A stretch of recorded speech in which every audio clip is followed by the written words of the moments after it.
Hello and welcome back with me, Admiral, joining me back on another episode of Star Trek Fleet Command. So thank you to all the new subscribers once again. We're now over 400 subscribers, which is absolutely insane to think I started in April with 40 and now I'm up to 400. It's absolutely insane. So thank you very much to all the new subscribers. Don't forget to keep hitting that button to help the channel out loads. And hopefully by the end of the year we might get to 500, which is obviously going to be absolutely insane for me. But moving on to this episode, slightly different to what we would normally do. So this is not necessarily, it is about the game, but it's more about the future of one specific ship, and that specific ship being the Discovery. Because at the moment, the Discovery has very unique, obviously, abilities in the sense of it's got the spore drive technology, and obviously it can warp pretty much anywhere in the galaxy, provided it's got the range to do so.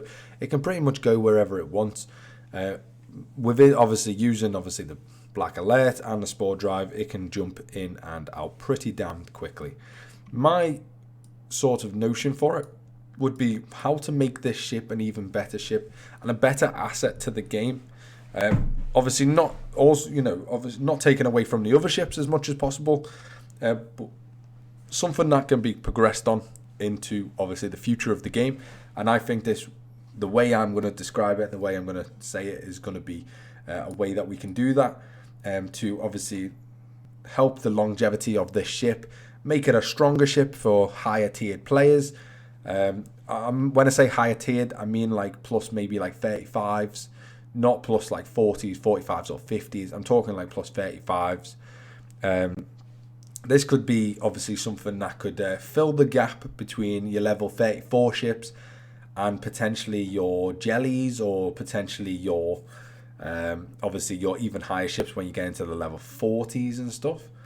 So this could be that ship. And the reason I say that is because of the latest episode within the Discovery series. If you haven't watched it, I do implore you to go and watch it.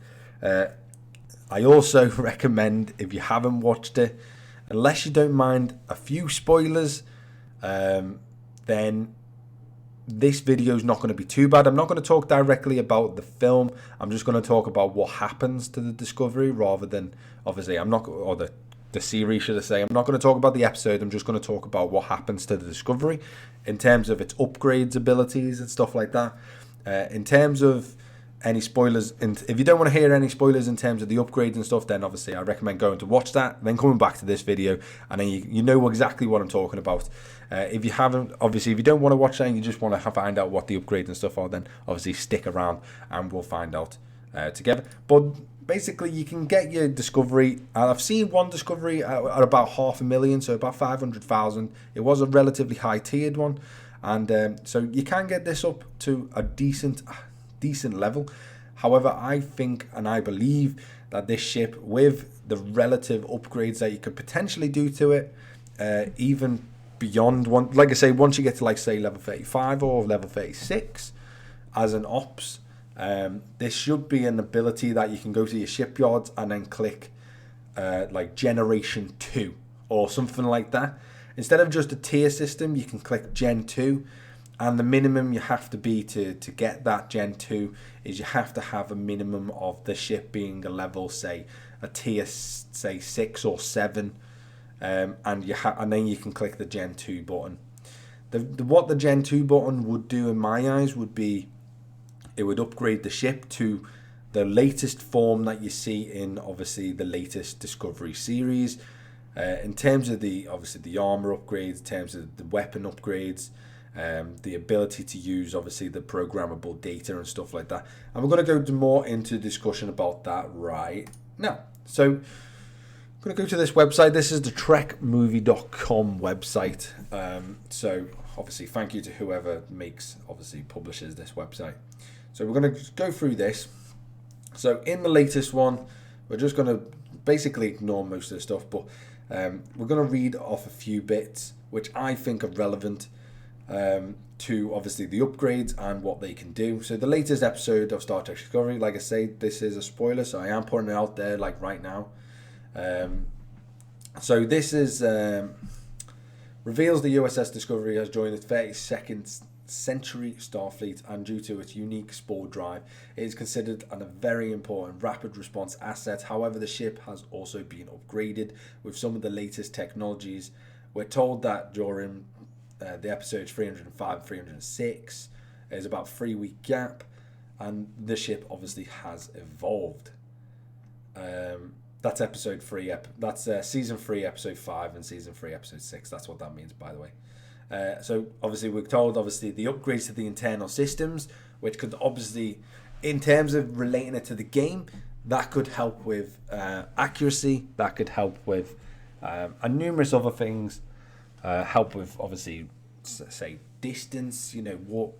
Well, we'll get onto the warp engines in a minute, but it could help like basically things like accuracy and stuff like that. That's it in game. That's what it would relate to, I would say. And then it goes on to talking about the warp engines have been given an update. Detached nacelles also allow for more maneuverability and better efficiency, which is important, obviously, in the 32nd century because of the dilithium. So this, for me, would give, obviously, engine... In terms of maneuverability, that would increase your dodge. So that would make the ship a lot more maneuverable. So that would increase your dodge a lot more.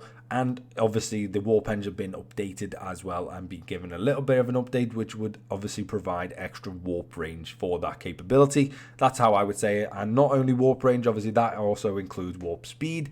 They go hand in hand. Obviously, I know it still has its spore drive technology, but sometimes just warping around is still something. Sometimes you're going to need to do that because you might not want to use the basically the resources to warp, say, 2 minutes away. You might want to just warp there. So that's an upgrade that I think would be absolutely necessary and something that would be very, very cool to see.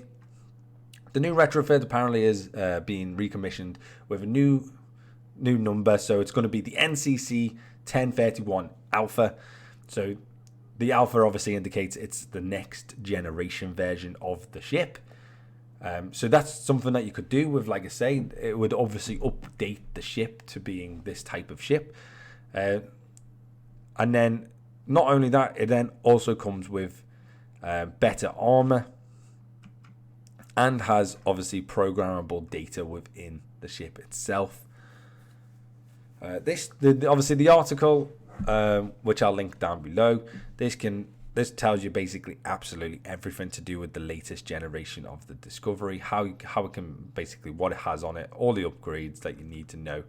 And we're going to stop there. We're not going to go through absolutely everything, because that is enough that we need to see. But this is something that I've been thinking about, how to improve current ships in the game, because at the end of the day, they're going to have to move on eventually, and I don't know exactly how they're going to move on from this, because they're going to need to increase the number of ships that are in the game and the number of variety of ships in the game. I'm not talking about separate factions. I'm talking about the actual factions themselves. Having 3 different, or obviously 6 if you're level 50s, well, 7 if you're obviously Federation, because you got obviously the Jelly as well. But not including the Jelly, you get 6 faction ships that you can obviously unlock within each faction tree. Again, not including the trade, obviously the mining vessels as well, or the survey ships, not including them. You get 6 warships. And to be honest, for such a game like this, that's not enough. There needs to be more variety. There needs to be a lot more different types of vessels within each of the, obviously, each of the branches. Even going out and saying, well, the Enterprise is an Explorer class ship, for example, but why can't we have a Scout class, which is less armor, but it's super fast? Something like that, so it's harder to catch. Or even having, like, instead of battleships, obviously battleships are being obviously the most armored, but you could go even further and have dreadnoughts, for example. Obviously, if you've seen the latest films of Star Wars, obviously they have the dreadnought class as well, so that could be added into the game. And there's so many variety of ships that within the Star Trek universe from all different factions that I don't believe this game captures, and I feel like it definitely could in the future. I'm not saying it all needs to be implemented now, but it's definitely something that could be added into the future, and I hope to God that they do something like that, just to add a bit more variety within the actual factions, because playing the same ships over and over again is boring. There should be a way to obviously upgrade the ships even further, not just obviously within their upgrade trees. Like I say, there should be a way to, for example, like the Discovery is the easiest one to go off. Discovery should have a next generation button or something, and when you get to like I say, whatever level they discover, it would be the best for its sort of power levels. Obviously, it's not going to have to compete with. It's going to have to compete with obviously like the ships around that sort of level. But like with the next gen stuff, instead of being 500,000 power ship, put it up to a 2.5 million power starting ship, and then make that go up to say 5 or 6 million. It's still not going to beat your level 40 ships, but it's not there to beat your level 40 ship, for example. You know, all your level 40 ships, it's not there to actually beat them. It's there to be a stop on a different type of ship you can go to that has great capabilities and potentially great firepower as well with these upgrades. So that's my thoughts on it.